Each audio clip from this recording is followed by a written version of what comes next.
Yaorana Kuraura et bienvenue dans Manava, votre émission Info Service en ce beau vendredi 21 février. Demain, c'est la journée mondiale du scoutisme.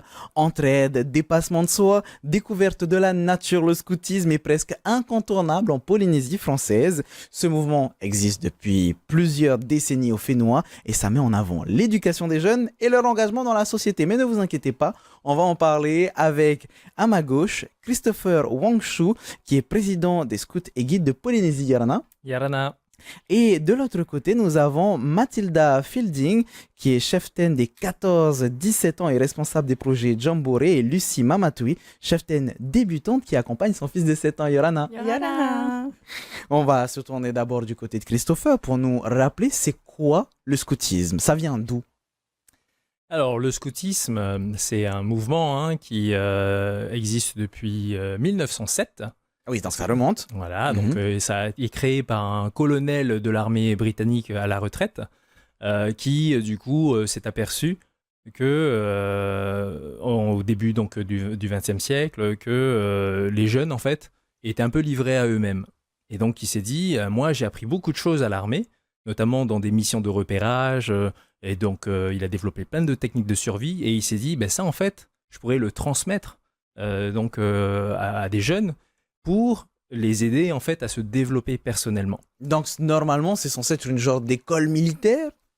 C'est vrai que c'est inspiré donc de méthodes militaires, mais en fait voilà, ce qu'il faut retenir c'est l'essentiel. Et je trouve que ça c'est assez remarquable en fait dans le scoutisme, c'est qu'il y a vraiment tout ce travail de réflexion de fond et qui permet justement de pouvoir un peu fédérer et définir ce que c'est que le scoutisme. Parce que le scoutisme aujourd'hui, ce qu'il faut savoir, c'est que donc du coup ça existe depuis 1907.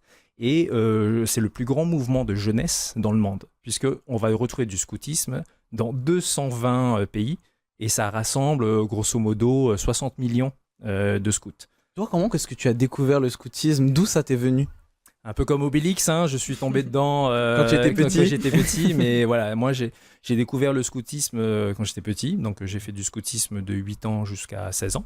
Jusqu'à aujourd'hui finalement. Et non, parce que j'ai eu une parenthèse de 20 ans. D'accord. De 20 ans et du coup voilà, je tombe dans les clichés puisque tout le monde connaît l'adage scout un jour, scout toujours. Mais c'est vrai, enfin voilà, c'est une réalité. C'est vrai que quand j'ai quitté le mouvement en tant que jeune pour me consacrer à mes études et puis découvrir le monde par moi-même, j'ai toujours eu au fond de moi en fait la conviction que je redonnerais en fait à l'association au scoutisme les choses qu'elles m'ont apportées.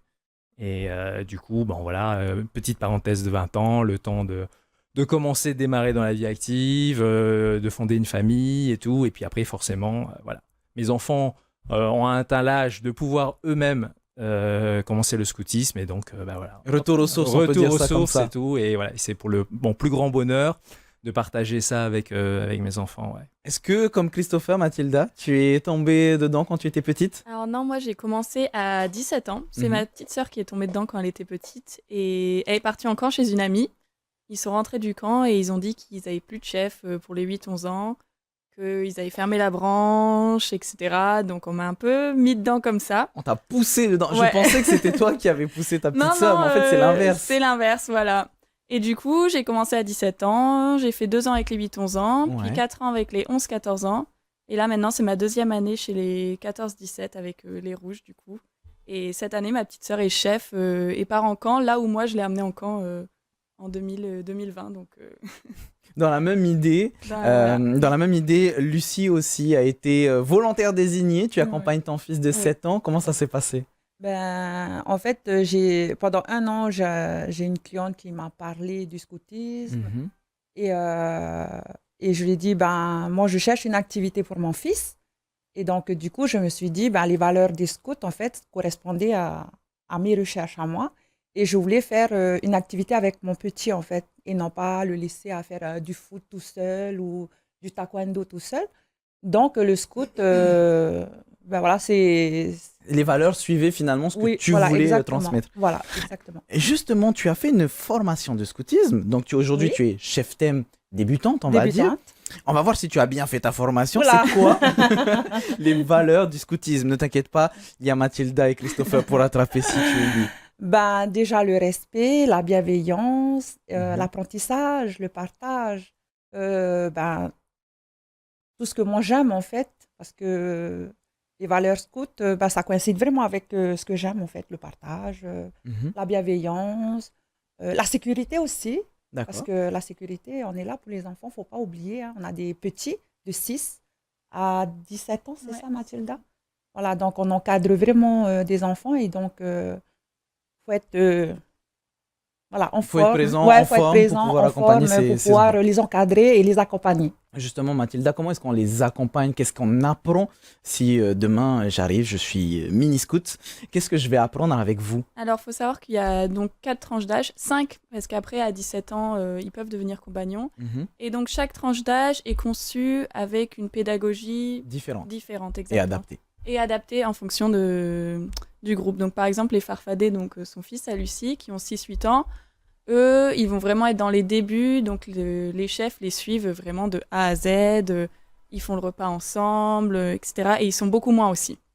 Ensuite, au Louveteau-Jeannette, donc les 8-11 ans, ils commencent à être en équipe, à faire la cuisine, le feu en équipe, ils vont monter leur tente.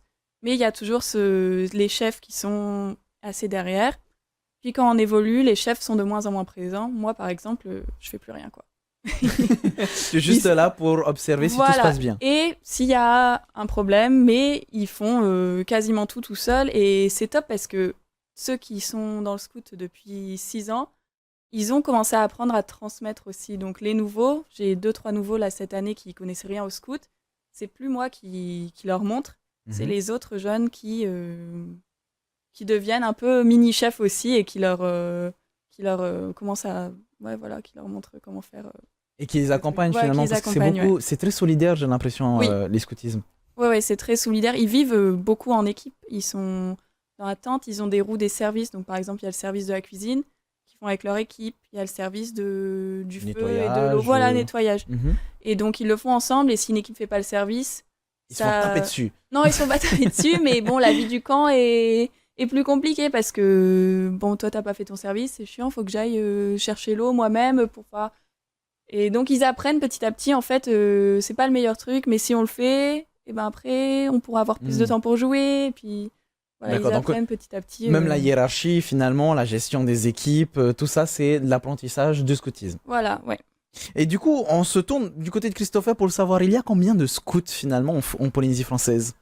Alors, en Polynésie française, je ne saurais pas répondre précisément, hein, parce qu'en fait, en Polynésie, le scoutisme est régi en fait par un conseil du scoutisme polynésien qui permet justement de pouvoir faire du scoutisme parce qu'en fait d'un point de vue réglementaire il y a une particularité en fait au scoutisme. Donc du coup moi je vais pouvoir répondre uniquement pour notre association donc qui est les scouts et guides de Polynésie et nous donc on est en 220 cette année. Est-ce qu'il y a aussi des scouts dans les îles, par exemple, au Maquis, au Tuamotu? Bon, ça doit être un peu différent, je suppose, la survie là-bas, mais est-ce qu'il y en a qui existent? Alors, je pense qu'il y a des anciens scouts de cœur et tout ça, mais par contre, voilà, en termes de groupes scouts qui sont animés donc, tout au long de l'année, malheureusement, donc à notre plus grand regret, on n'a pas encore réussi à trouver, du coup, à ancrer donc des bénévoles et des chefs dans pour les pouvoir, îles. du coup, faire vivre ce scoutisme dans les îles. Mais voilà, on ne désespère pas, donc du coup, voilà, s'il y a des gens qui m'entendent et qui sont, enfin, le plus important vraiment, c'est ça, c'est si on sent cet appel au niveau des valeurs donc du scoutisme, si on sent que ça résonne en nous et que ça, c'est du sens en fait qu'on recherche et qu'on souhaiterait s'engager là-dessus, voilà. C'est déjà un point de départ énorme. Et ensuite, voilà, nous, en tant qu'association, on est suffisamment structurés. On a des méthodes, on a des formations pour pouvoir accompagner justement cette bonne volonté pour pouvoir réaliser ce projet. Alors, en faisant mes recherches sur le scoutisme, puisqu'on sait tous plus ou moins ce que c'est, je suis tombé sur les témoignages de quelqu'un qui disait que le scoutisme, c'est l'école, pas buissonnière, mais l'école du buisson, qui t'apprend de bonnes choses. Quel est ton regard sur ce témoignage? Non, mais c'est assez emblématique effectivement de l'esprit scout. C'est-à-dire que on dit les choses avec sans se prendre au sérieux et avec amusement. Parce que le scoutisme, c'est vraiment cette conviction de dire qu'on peut vivre aujourd'hui de manière heureuse. Et surtout, voilà, l'objectif du scoutisme, c'est de former en fait les jeunes, de les aider à grandir pour devenir des citoyens utiles, heureux, engagés dans leur communauté et surtout artisans de paix. Donc du coup, quand elle explique que c'est l'école du Buisson, c'est vrai que c'est une école parce que c'est notre ambition en fait. C'est la mission du scoutisme, c'est d'éduquer en fait les jeunes. Donc c'est une école. Et du Buisson parce qu'effectivement, on est connecté à la nature. Donc, une personne qui vient de rentrer dans cette école, qui vient de finir sa formation, c'est toi Lucie. Qu'est-ce que tu as appris concrètement? Est-ce que, comme l'a dit Mathilda, il y avait des services, tu as appris à gérer une équipe? Comment ça s'est passé pour toi? Ça m'a structuré. C'est-à-dire dans ce que moi je recherche. Je recherchais dans les scouts. Et puis, ça m'a appris aussi ce que c'était un scout. Parce que moi, je ne savais pas. En entrant dans les scouts, j'en ai entendu parler comme tout le monde. Mais je ne savais pas exactement ce qui se passait à l'intérieur. Et moi, honnêtement, en tant que maman, c'est vraiment la réglementation et le cadre, en fait, qui me donne encore plus envie d'aller plus loin chez les scouts. Donc, j'espère. J'aimerais bien... continuer. Oui. J'aime bien parce que tu nous racontes donc l'histoire de ton petit de 7 ans que tu as accompagné. Finalement, tu voulais lui donner aussi un cadre. Oui. Et tu en as eu toi-même. Donc, c'est utile à n'importe quel âge, c'est ça? À n'importe quel âge, en fait. Parce que des fois, on est parents, mais on ne sait pas trop ce qu'un enfant peut ressentir. Et moi, je dis, le scout, en fait, peut lui montrer, en fait, ce qu'il est vraiment. Ce qu'il... Enfin, je dis se développer, en fait. Il y a beaucoup de choses que mon fils ne fait pas à la maison. Chez les scouts, il adore carrément, quoi. Donc finalement, il faudrait qu'il reproduise ce qu'il apprenne chez les scouts à la maison. À la maison, oui, j'aimerais bien.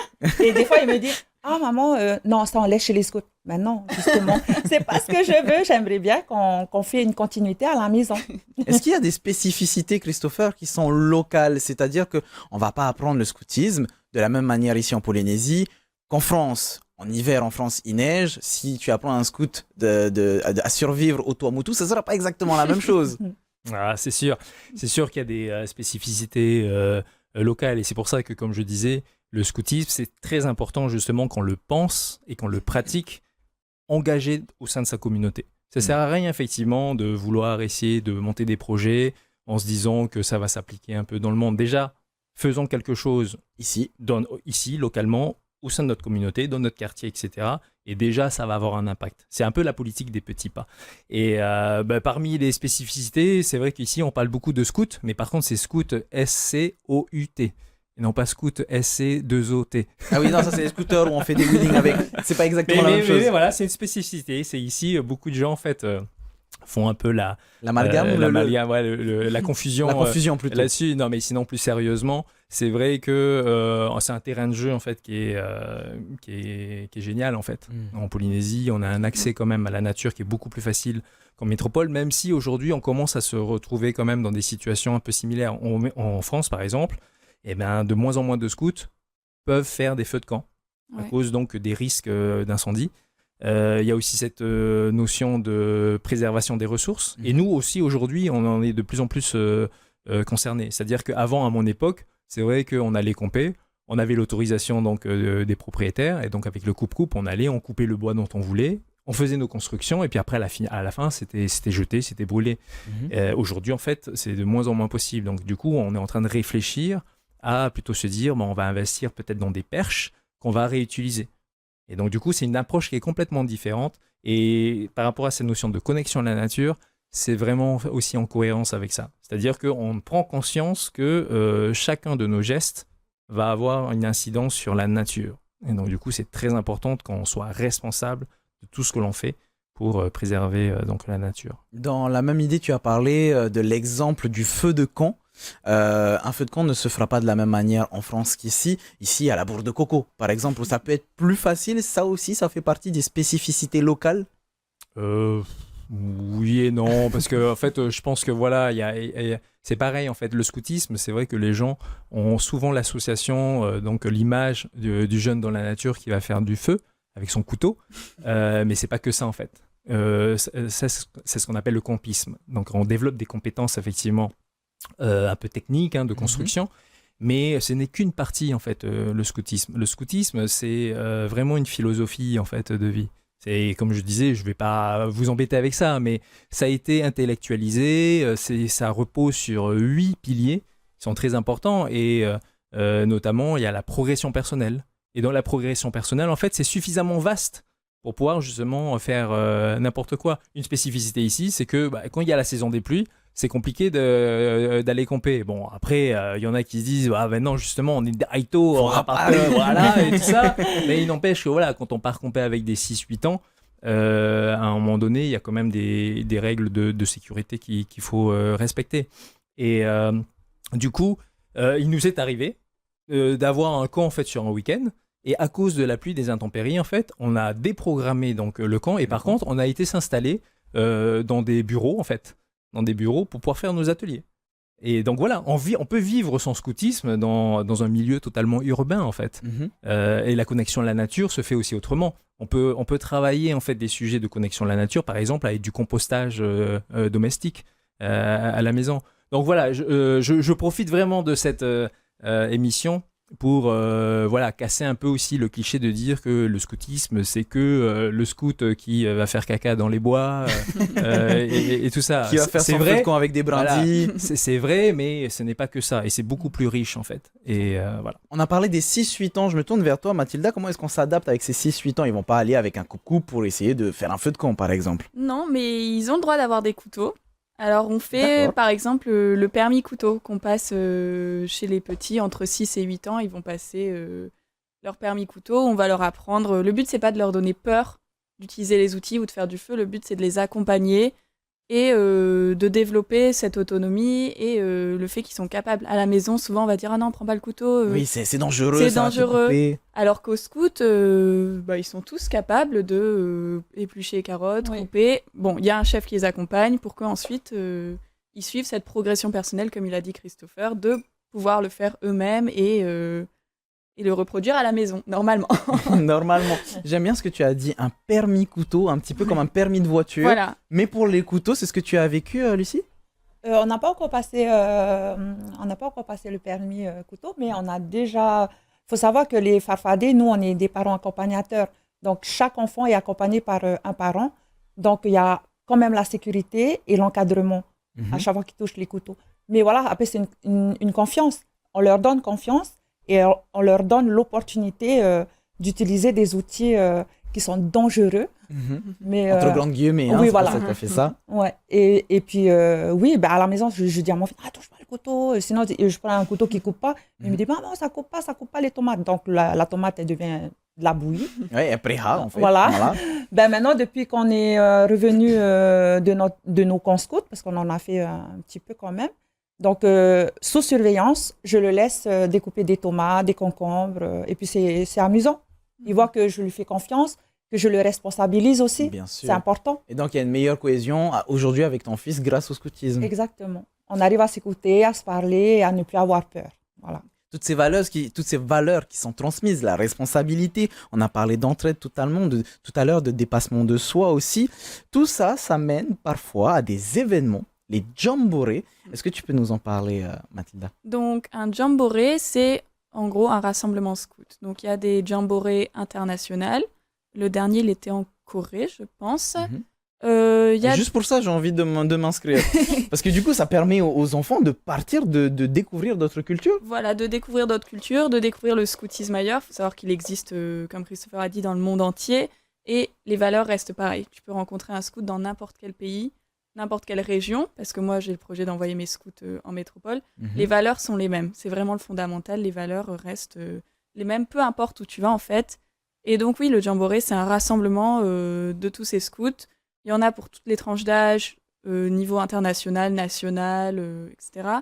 Nous, on a le projet d'aller en métropole pour le Jamboree Clameur qui aura lieu en juillet, près de Paris, à Jambeville, au château des Scouts et Guides de France, du coup, qui rassemblera la tranche d'âge des 14-17 ans. Donc tous les rouges. J'en ai parlé un petit peu à des scouts de ce Jamboree et tous m'ont dit « Ouais, c'est super, j'ai trop hâte d'y aller ». Pourquoi c'est si important pour les scouts? C'est un événement qui n'a pas lieu tout le temps, déjà, faut savoir. Puis en fait, c'est vraiment un rassemblement énorme, quoi. Tu rencontres des scouts du nord de la France, du sud de la Corse, de la Réunion. De Corée, comme la dernière fois? Non, là, il n'y aura que des scouts et guides de France. Ce sera vraiment un mouvement, c'est un mouvement national.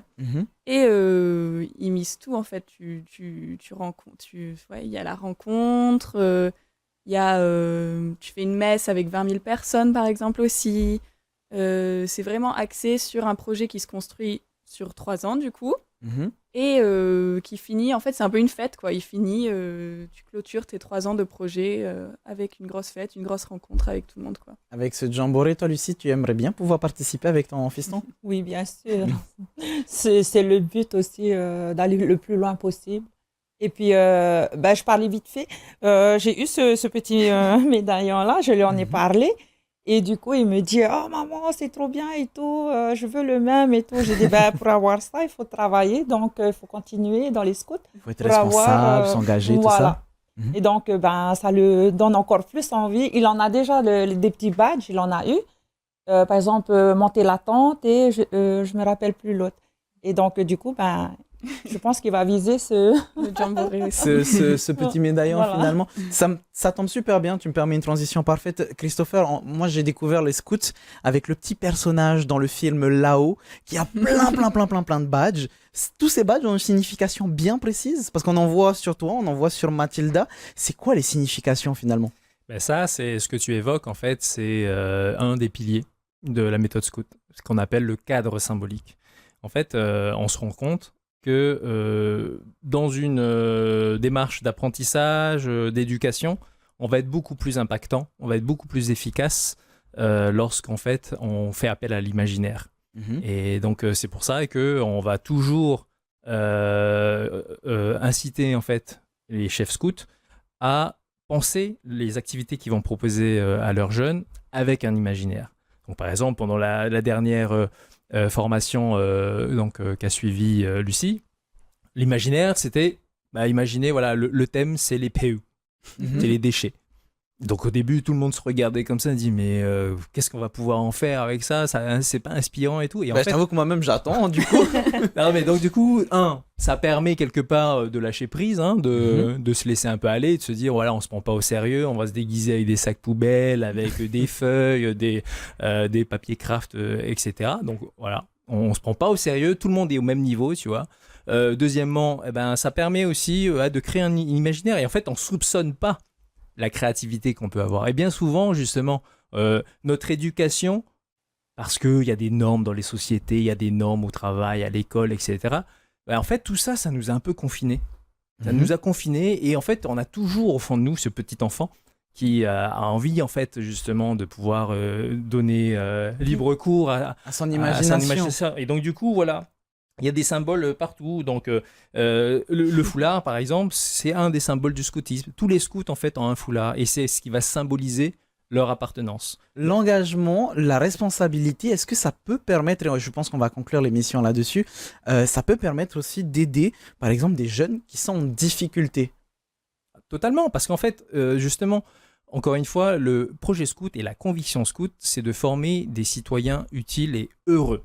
Donc ça veut dire que voilà, on a cette conviction que quoi qu'il arrive, peu importe les difficultés, les vicissitudes de la vie qu'on peut avoir, il y a toujours en fait des motifs d'être heureux en fait. Et c'est cette gratitude, cette bienveillance là qui nourrit vraiment notre engagement en fait. Et moi je le répète, c'est vrai qu'être bénévole c'est exigeant, donc il y a des responsabilités très fortes. Donc c'est un don de soi, mais c'est aussi un don pour soi. Parce que c'est extrêmement enrichissant et voilà, c'est effectivement il y a des jours je suis fatigué, je suis fiou, mais une fois que je me remets dedans en fait, ça me nourrit tellement de bienveillance qu'on a du mal en fait à retrouver aujourd'hui. Ça donne tellement de sens aussi par rapport à ce qu'on fait parce qu'aujourd'hui on est sollicité à droite, à gauche, etc. Que en fait voilà, ça me remplit d'une nouvelle énergie et finalement ce don de soi c'est de don pour soi. Une énergie différente. Tu nous vends bien le projet mine de rien. Mathilda, un dernier mot aussi pour pouvoir pourquoi pas inviter d'autres personnes à s'investir dans le scoutisme? Oui, le scoutisme, c'est un mouvement, on dit tout le temps, c'est un mouvement ouvert à tous. Et ça ne veut pas dire ouvert à toutes les religions, tous les milieux sociaux. C'est aussi ouvert à tous les âges.